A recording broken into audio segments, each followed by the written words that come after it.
So interestingly, Neon Lights is actually the first shoot I've done this year as an art director rather than a production designer. This has allowed me the much needed chance to work with another crew member in the art department, Sophie, which I am certainly grateful for as it's a very big project.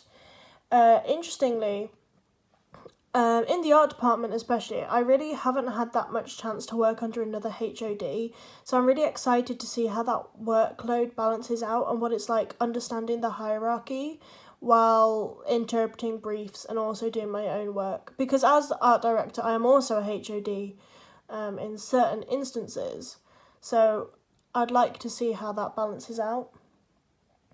Once I was given the script, Sophie and I then went through it with the director, Joel, page by page to discuss his vision, which you can see here. We created a script breakdown from it. Apart from Boot, this is the first time a director has really done that and gone out of their way to discuss the script with me, which was incredibly helpful. I appreciated it. And as I say, this meeting allowed me to get my script breakdown done in a way that I knew the director would be happy with. So after doing the breakdown, we realised that a lot of the props need to be built rather than sourced. So I then drew up some very rough designs for Joel to sort through, and the goal here wasn't to create a finished product, it was to create an outline and a rough shape so that we knew which direction to go in. From there, we then went through multiple rounds of refinement until we came up with some final concepts. From which we then put together a props list and a tentative budget to start looking. We wanted to outsource as many of the props as possible because of time constraints. So here you can see the more finalised designs, and then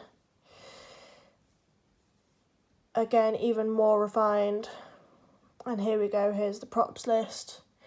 So yeah, the shoot is unusual because it's being created almost entirely through virtual production, which is an aspect of filmmaking that I really know almost nothing about. So to help with this, we went to Pathway, a virtual production studio where we got to see the space that we will be working with. This was really helpful because it allowed me to visualise the concept and visualise the space and understand what we were working with. We did some test shoots here, behind the scenes, and then we've got some BTS photos from that.